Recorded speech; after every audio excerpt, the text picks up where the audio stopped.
So, this is the last Huevember edit. Woo!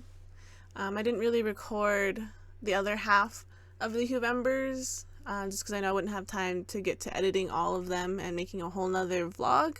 But I think doing this last vlog edit would be nice.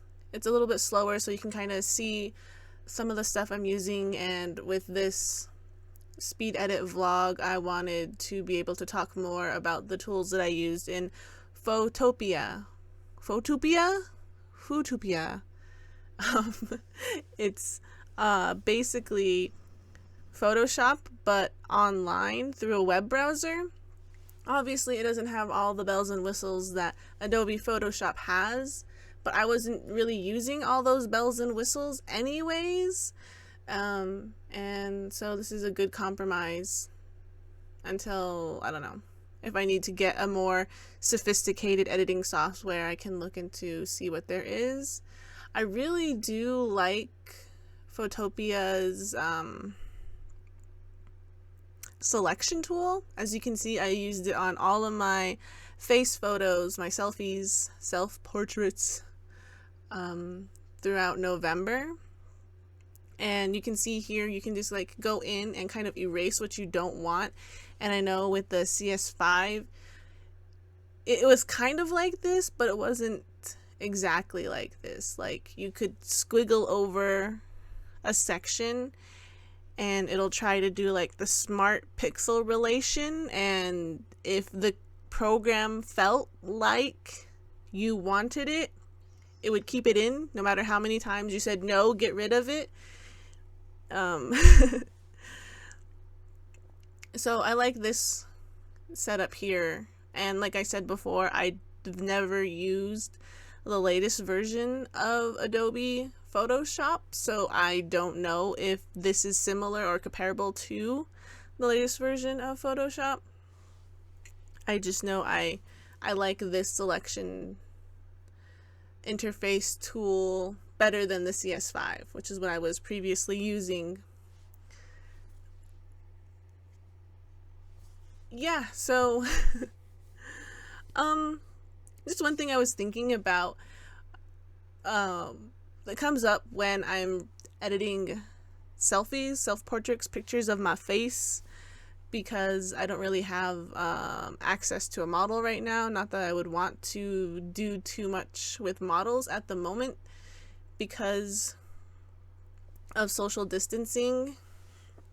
And I know myself enough to know that I am not prolific enough in editing faces, like getting all the bumps and smoothing everything out, to try and pursue like a high-end fashion face photo shoot. And this was kind of me just trying to figure out different tools I could use, but then I got stuck in a cycle of I'm going to only do these specific layers and adjustments so that all the photos throughout the whole month look similar, or, you know, I don't over edit one photo and so then it looks completely different than the other photos in the Huevember lineup. But I definitely do want to do more research into tutorials about face editing.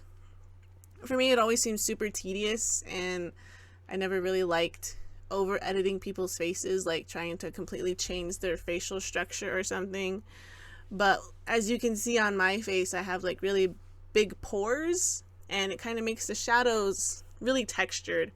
And sometimes I like it and sometimes I don't. So looking more into that would be something I would want to do in the future if I had more time to just, I do have the time to do it. I just need to adjust it around in my schedule. Working for myself, I could make time for me to study up on anything, but then I get like hyper focused on the specific layers and stuff that I'm doing. So like for the face photos here, you see I have a photo filter that I changed to make the hue of that specific day, and then I bump it all the way up to 100 and turn off the preserve lumosity, so it kind of changes the color tone. And then I have selective color to just kind of like change up the colors that I want. And then the levels to get the shadows and the midtones to where I want after the color. And for the photo filter, I add the blend mode of vivid light, and that's what you get here. Also, I changed the pixels to 3000 at the highest point, just because that's where it's still a really big image, but not so much that it like kills my internet bandwidth. And for this one, it's gonna be like really quick and simple. That's basically the full moon behind some trees, and I made it kind of fuzzy, so it just kind of made this really cool silhouette. And I was hoping to do more than just change the color of the moonlight, but there wasn't really much I could do. And I'm like, it looks fine. I tried to sharpen up the image a little bit more, but because I made the moonlight so fuzzy, it made obviously the rest of the image a little bit more fuzzy. So it's technically not in focus, but I still kind of like this type of imagery. As you can see here, it's just like leaves and light. And so here is like Canva. It's another website editing software kind of thing. It kind of replaces Adobe InDesign, for like making specific graphic designy things, like for flyers or social media posts or thumbnails and things. So this is what I use right now for all my social media posts and thumbnails on YouTube and everything. It's kind of restricting. You don't obviously have all the freedom you have with Adobe, but sometimes having too much freedom gets in the way of actually getting work done. And here I had this really cool idea of like putting all the images in one row, just to get the full effect of like the hues changing. And so that's what I'm doing right here. But I kind of wanted to talk about like when I was like editing my face almost every single day for 30 days, I kind of had to like detach a bit from like, oh yeah, this is my face. And I forgot at what point it stopped being awkward and weird, where I'm just like staring at my own face the entire time and like trying to smooth out all the pimples and the shadows and everything. I don't know if anyone else who edits their own photos or self-portraits and everything, or does a lot of that, if you ever have that kind of moment where like you're just looking at a face and it's no longer your face anymore. Well, it's still your face, but like you stop thinking about it as this is my face. And it just ends up, I don't know. It just seems kind of odd that like halfway through the month, my face was just another face to be edited. Like all these other photos I have up here, they were just things to be edited, and it was no longer like that awkwardness of just looking straight at my face. And yeah, it's just kind of awkward or weird sometimes, like when I'm editing videos, even like this one, I'm gonna have to go back and listen to my own voice. And I remember how much I really, really hated hearing the sound of my own voice. It just made me feel awkward and uncomfortable in my skin in a weird way. So when I do audio, I don't put the headphones on to listen to myself talk to make sure it's at the right volume, just because I'll be listening to myself talk and saying a word, and then the word will kind of get mixed up with the other word that I'm trying to say while I'm listening to another word, and that's just really awkward for me.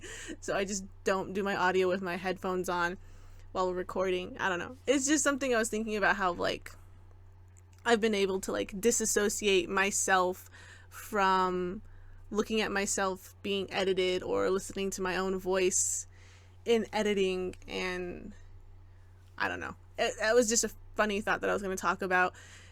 if anyone else experienced that. Since I did do like 30, not like, I literally did 30 self-portraits and edited them all through the Huevember. And I think it looks really cool. I don't know. Yeah, I like it. I really like the way it looks. Like even this one here, I love the way just the colors change. And then obviously I went and did a couple of other Huevember like edits. Not Huevember like edits, but edits outside of the Huevemberness, you know, like some of the same pictures are different colors, but they didn't go with the same color scheme, or I changed up the adjustment layers here and there just to see what they looked like, and I actually really liked what they looked like. I don't know. I feel like, oh, I should put these up for sale, but then they're like, just photos of me for sale. It seems kind of weird and odd, but that's just this short little vlog. You can check out more on our Instagram. Don't forget to like, share, subscribe, comment which photo you like the best from our social media. Hagonet!